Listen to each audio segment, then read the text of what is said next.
Hey, Cynthia, thank you so much for being here and doing this live with us. This is really exciting.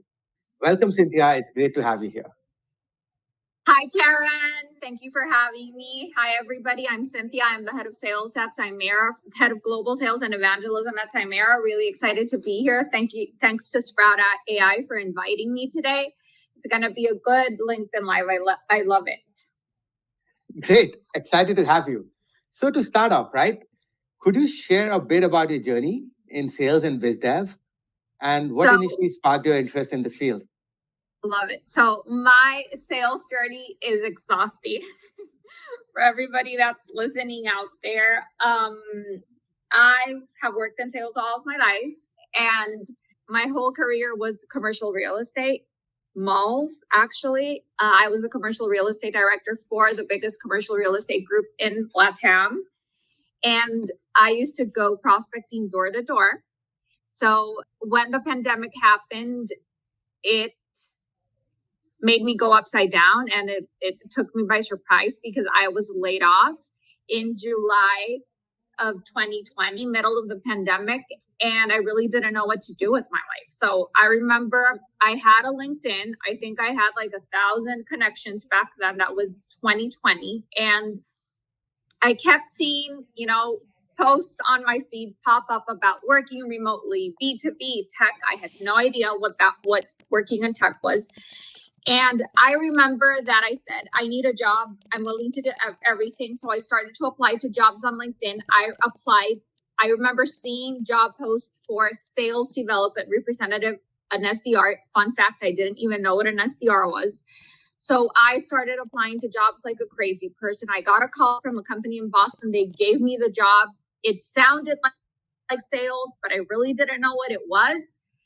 And I got the job. I restarted my entire career as an SDR back in 2020. And little did I know that everything I had been doing my entire career, prospecting door to door, doing cold calls to tenants, was everything B2B, and selling in B2B is. I even knew how to send cold emails, except that I wasn't doing it in English. I was doing it in Spanish. So I remember that I just wanted to survive and I wanted to move forward. So I decided that I was going to be the best SDR out there. So I remember thinking that, okay, how did I become so successful in real estate? Back then, our head of sales would go and tell us like, okay, do 20 calls. I would do 60. And I would get a lot of meetings and a lot of leads from doing those 60 calls. So my manager at that company where I was an SDR gave us do 40 calls a day. And I said, no. I'm going to do 120 calls just to be ahead of the curve because this is selling in English and I need to get meetings and everybody's one step ahead of me. My English is a little bit rusty. So I started doing 120 calls. I would spend my entire nights reading, books about articles online on how to be a good SDR, fast ramp times, everything that I needed to know. I started following thought leaders on LinkedIn and I did 400% more of what I was asked to. 15 days later, I booked my first meeting, like literally 4 days after we finished our training. And that month I reached quota and I overperformed. I never stopped overperforming. I hit quota 6 months in a row, was promoted to an account executive, was an account executive for 8 months, and then promoted to SDR leader. The rest is history. I've been working at Simera for over 2 years now. Really excited. I've met a lot of great people in the space, but I think that my overall message of how I got into B2B is never be afraid to start from zero. And if you are like starting in a career where some people are way ahead of you, you need to do more activity just to be able to stay afloat. Wow, this is really inspiring, Cynthia. Thank you so much for sharing that story. And that's actually a good segue into saying from being that SDR who didn't know anything to leading outbound GDM motion for Simera. And, you mentioned you built a pipeline worth $10 million with like 2,500 demos in just 6 months. Can you tell us a little bit more about this journey? Because this is not very usual. Yeah, so I lead a big team of BDRs, up to 30 BDRs, and we're booking a lot of meetings per month. And for those of you that don't know, I do full cycle sales. I like to call myself a unicorn because it's not very common to find, a business development leader that also does full cycle sales. It's not for everybody. Just so that you know, I'm responsible for 30% of the pipeline that's being generated just because I have a big following on LinkedIn. I've built my brand. And a lot of VP of sales, CROs, head of sales, head of business dev follow me. So I constantly talk about hiring in LATAM. So a lot of the leads also come from me, referrals, companies that come and find me. And I run the full cycle for those sales. I closed 10 deals, about to close 10 deals this month, have 5 in the books already signed, 3 DocuSigns sent, and probably 3 more on the way. So I do full cycle sales, and it's important, and I think it's extremely motivating on how my team sees me as a leader because I'm down in the trenches with them. Like, it is great to be able to manage a team and get the results out there. But to me personally, I think that if you don't know how to do it, and if you're not down in the trenches with your team, you're not really managing. How can you change the messaging? How can you know what's working and what's not working if you don't know how to do it yourself? Like, how can I lead a team of account executives, BDRs, SDRs, and teach them, like, you need to get meetings if me as a sales leader cannot do it? No, absolutely. And I have some questions on this, right? So 2,500 demos means 400 demos a month, right? That's almost 15 demos a day, give or take. But if you think about it, if you have a team of 30 BDRs, it's really not that much. So it's if you have a team of 30 BDRs and everybody's getting 1 meeting per day and you're doing a minimum of 15 to 20 booked meetings per day, you're probably going to do more than that. Absolutely. So just stay on this with me, right? So these BDRs or SDRs, what is their daily motion? Like, we want to get into the weeds, Cynthia, of saying, hey, this is the process. Like, what does the day in their life look like? So something that I learned the hard way is we no longer allow our BDRs to prospect. That was definitely something that was setting us back because we used to give our BDRs a lot of freedom and they would spend 2 or 3 hours every day prospecting. We give them weekly lists of companies that have hiring intent or companies that have open remote roles because that's what Simera does. We connect American companies with top talent in LATAM, and now we're global. We're growing into the APAC and the Middle East and Europe regions. So we provide them weekly lists. So instead of spending 2 or 3 hours a day prospecting, they're spending more time on the phones via email campaigns and doing more LinkedIn outreach. So that was definitely a game changer right there. Beautiful. 2 questions on that. One, who's generating the list? And for your BDRs, which channels are working better than others, like LinkedIn, email, phone calls? Users always have this thing of saying, hey, like, which channels should I use and what should be the playbook there? Yeah, so we have a RevOps team that builds the list for them from our ICP that I built specifically because I built the Simera sales playbook. So we have a RevOps team that is analyzing the data and giving us weekly lists. However, if you find more decision makers that we didn't add on to your list, we're more than welcome to provide that list for you. That's the first thing. And number 2, for my team, their biggest channel is cold calling. 75% of our meetings come from cold calling, which probably takes me to point number 2 on how we book so many meetings a month. We use a parallel dialer, which was also a game changer very early on at Simera.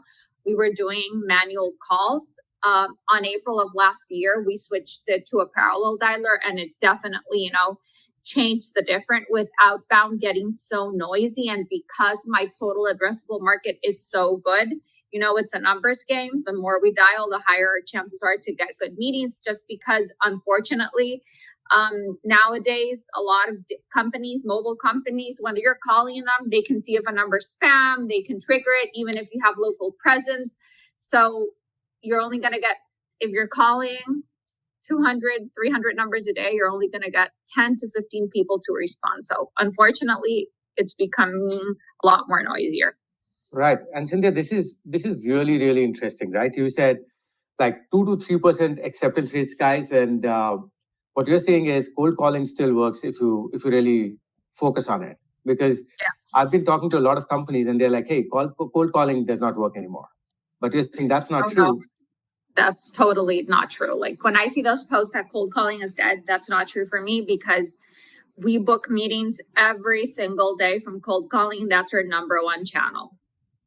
Wow. Okay. So this is super interesting. And can you go a little deeper? Like, is it just like the numbers game, or is there a script, or is there a method to that madness? Saying how do you get calls from cold calling? So we have a script, and what we do is we load the lists on the power dialer per rep, and they have to follow the script. We train them on the script, the elevator pitch. We allow them to do their own permission-based openers because everybody has to find their style. But we do have a script. We do training on objections and rebuttals based on our company, and we're focusing on calling people that are within our ICP. I think that's mainly it, and a lot of training, to get people to be more productive on the phone. There's certain training activities. We do live cold calls every day where the entire team joins a call, a 45-minute call, and we take turns cold calling so that we listen to people book calls live. We also have a weekly role play activity where we do different personas, different exercises, different themes every week. It's important to keep that training and coaching side on it every day as well. This is great. And Cynthia, I mean, you should probably create some kind of a channel to post all these things, because this will be hugely valuable. Like as a company leader, if someone tells me like I have available access to all these things to train my team on cold calling and get results, I'll be very interested. I have been writing my book for over a year, just so that you know, and it's going to be a free book. I won't charge for the book. It's going to be everything I know and everything that made me successful as an SDR to have as a free resource for BDRs out there. Right. Awesome. So audience, like, please take a note of this. I'll personally be checking this out. So, following on, right? Like, how do you identify and cultivate top sales talent? Like you just talked about training. First of all, how do you, like, when you're recruiting, what are the filters? Like, how do you get the right candidates? And then what is the training process around that to make sure that they're delivering at their peak performance? So that's a very good, interesting question. I think I've interviewed over 1,000 salespeople in my career, probably more. I like to put people into two buckets. The first one is BDRs and SDRs that have potential, because I've hired people that have become my best BDRs, having no experience and just having the grit and the personality, to want to move forward. And they have become my best SDRs. So that's the first hire that I do. And then two, if you're looking for more seasoned sales reps, I like to look for people that are good on the phones. If, for example, when I start doing calls, one of my first questions is, how many calls were you doing per day? If the answer is 10, that's definitely a no. So I start asking them 10 questions that I have for interviews and for metrics. How many calls and emails were you doing per day? What was your no-show rate? Like if you book 20 or 15 meetings a month, how many of these meetings were actually completed? If they say 2, that's also a bad sign, which means they have a high no-show rate. I ask them questions like, where do you see yourself in 5 years? What do you expect from your career? Why do you think you're a good fit? And it's about having a conversation the first time and, like assessing the vibes. Because I'm a more seasoned sales expert, I can tell from the first conversation if somebody should move to the second step or not. So after that initial conversation, we do the next day, if they make it to the second stage, I give them a script and we do a role play. And depending on the results of the role play, we decide if we want to make them an offer. My interview process is just 2 interviews. The first one is get to know you, get to know me, a basic screening call where they ask me questions, I ask them questions. And then the second one is moving them over to a role play where I bring in a guest. And we just, we play an imaginary scenario, a Simera scenario. You have to pitch Simera. And how would you pitch it to a C-level executive that is sort of interested but doesn't want to do a meeting, and we throw them objections and they have to rebuttal them. So based on that, that's how I hire. There's a couple of red flags that I always like to look out to on interviews as well. Like if a person is asking me questions, that's a red flag for me, because this is a job interview and you should come prepared. Another red flag is definitely like, what does Simera do? Obviously, you should come prepared and you should do your research. And number 3 is I think that interviewing is still a professional role. And when people take interviews from their cell phones, that's also a red flag for me.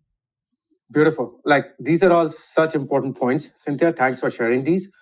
I think you're validating what a lot of us believe in, which is you will always go for hungry folks over skilled folks.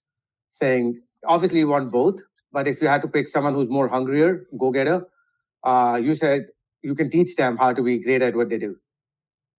Yep, 100%. And if they're willing to learn and if they're hungry, those are the best, people that you want to have on your team.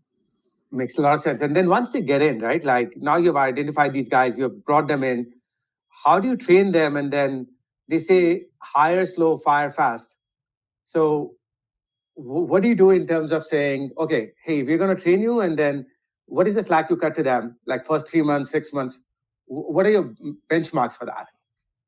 So the first week is purely product training. We have a program that I built where we teach them how to prospect. We teach them our product, everything there is to know about Simera. And we also teach them a cold call pitch.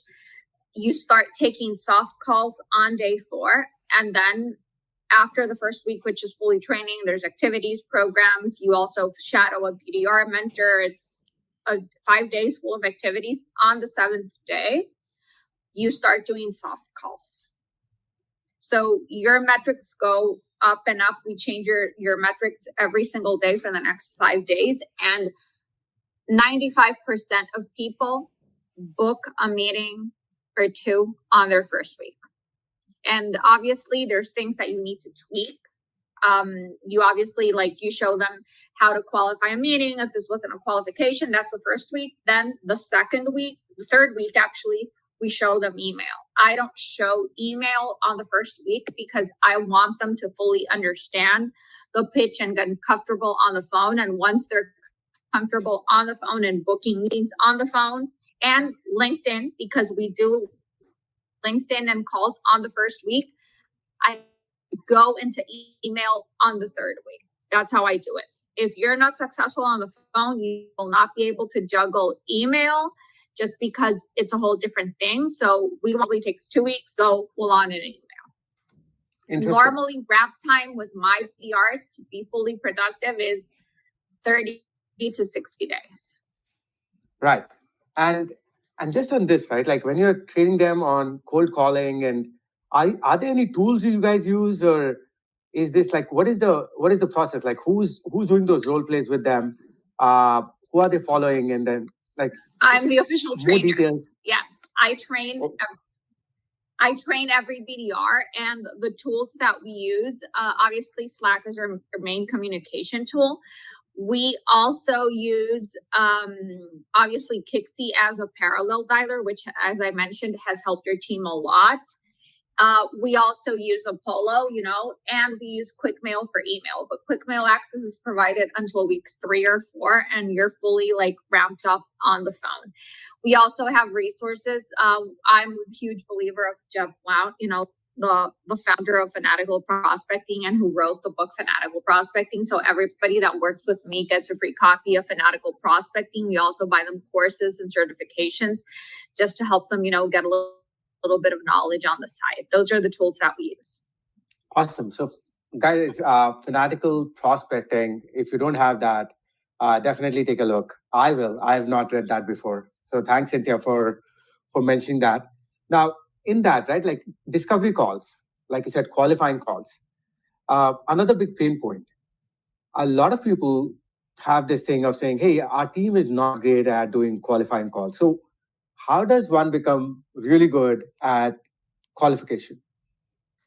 So we have something called the bingo sheet. I learned that from one of the best sales managers that I had, and he called it the bingo sheet. So it's something that I've always implemented with my teams as well. The bingo sheet is the famous 4 or 5 qualifying questions that you should ask or put into your conversation just to make sure that this is a qualified lead. And those calls can go anywhere from, like, for example, just having a qualified conversation and asking them, like in my case with Simera, are you hiring remotely? What are you looking to hire? What is your budget? How soon are you looking to hire? And just adding a list of qualified questions. And what I tell my BDRs is this shouldn't be an interrogation. It should just be into your conversation that flows naturally. So obviously, when you're having a qualified conversation and you're comfortable on the phone, these are things that can rise into the conversation and you have to put them in. If you get like somebody, for example, at Simera, we don't do roles that are commission-based only because we require people to have a base salary with the companies they work for. So if somebody mentions, no, this is a commission-based only sales role, that's definitely a no. Or if the salary is too low, we have a standard as well. We know that it's going to be difficult to find that person. So there is a mix of everything. Right. So Cynthia, just on that, right? Again, you cut off in between. So you're saying bingo sheets with 5 questions. Can you tell us, like, where do we get that? Like, what should we type on Google to get access to those 5 questions? You have to build that around your ICP. What is a qualified ICP? Like, they have to be built around your ideal customer profile, like questions that make this a qualified lead or not, and they have to be naturally put into the conversation. Got it. No, that's insightful. So basically, what you're saying, because this a little bit of lag sometimes, is, hey, 5 questions. You got to know your ICP well, and then your qualifying question should be around those ICP criteria. Exactly. Got it. And okay, Exactly. so you get these qualifying questions, and let's say if someone is not introducing those questions into their qualifying call, what do you do? So you know that a cold call has to have a structure. Obviously, you have to start with an opener, whatever your opener is, and moving on from there. Like, once the prospect agrees to hear you out, like, you start having a conversation. So I work at XYZ company, and at XYZ company, this is what we do. Is it something that we're really interested in learning more about? And they're going to say, yeah. So what role are you hiring for? That's the first one. And they say, I'm hiring for XYZ role. And then the next, you start going, perfect. So I assume that you've hired, and what is the base salary that you're looking for? And they go like, no, I'm looking to pay them XYZ. Perfect. Have you worked with companies like us before? Do the candidates need to be based in the USA? So you start, once the prospect agrees to listen and they haven't hung up, that's where the discovery happens. Right. Beautiful. I mean, I can go on and on this, but, like, one more thing you mentioned, which I think will be very interesting, is you said, hey, I have a big followership on LinkedIn, and that really helps me generate qualified leads. Can you talk a little bit more about how you build this following and how it's helping you? So I think that it's been about being consistent. And I'm showing up every single day. I show up on LinkedIn every single day. And what I do is post, and I'm not doing it for the likes, but because I've built an audience, I'm showing up every single day. And I found out that I've gotten a ton more engagement. It's not about the likes. Like, sometimes I have 50 likes and I have 43 comments, which is amazing. So it should be more about the engagement and not the likes. Something that has also helped me out is commenting on other people's posts and networking a lot. Wow, this is all great advice. So guys, similar to fitness, right? Like, you cannot work out one day for 10 hours and then not work out for the next 20 days. It's the same thing here. What Cynthia is saying is show up, right? Like, it has to be a daily grind. And how do you get content for showing up every day? Like, hey, I come to LinkedIn every day, but what do I post every day? So that has to be based on your persona. and really the audience that you want to build in. And that's something that you have to figure out, because your content has to be tailored to the audience that you're building and your persona. Right. And do you monitor something, Cynthia, like saying, hey, I posted this kind of content and I got this engagement. So do you track engagement and based on that, like moderate your content?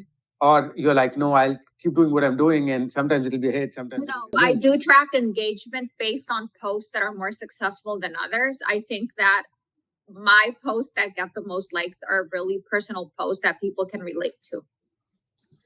Wow. Okay. So that's a very interesting insight out there. So when you make it personal, you get more engagement. Yes, exactly. When I get personal and talk about things people can relate to, I get a lot more engagement. Right. Great. And just to wrap it up, right, we're coming up on time. So two final questions. One is, what are your favorite MarTech tools which you have used so far? You have named several already. Is there anything else which we should know about which has helped you in your journey so far? I think that it's not about the tools. I think that what has helped me is to be super positive. Like, do not believe everything you see on LinkedIn, like those posts on people like, I'm making 300K a month from doing XYZ. It's not real. Everybody's journey to success looks different. You have to find your own style. You have to be consistent. You have to show up every day. And it's more about, doing the work that you have to do. It's following your own journey, finding what works for you and being consistent, nothing else. Beautiful. I don't think I can have any questions on top of that. This is a great way to end. And Cynthia, thank you so much for all the details. It seems like we didn't have enough time. We should have more questions given your depth and how hands-on you are. But love the interaction and look forward to keeping in touch. Of course. Thank you for having me. It was awesome having this conversation. Have a great day, guys. Bye.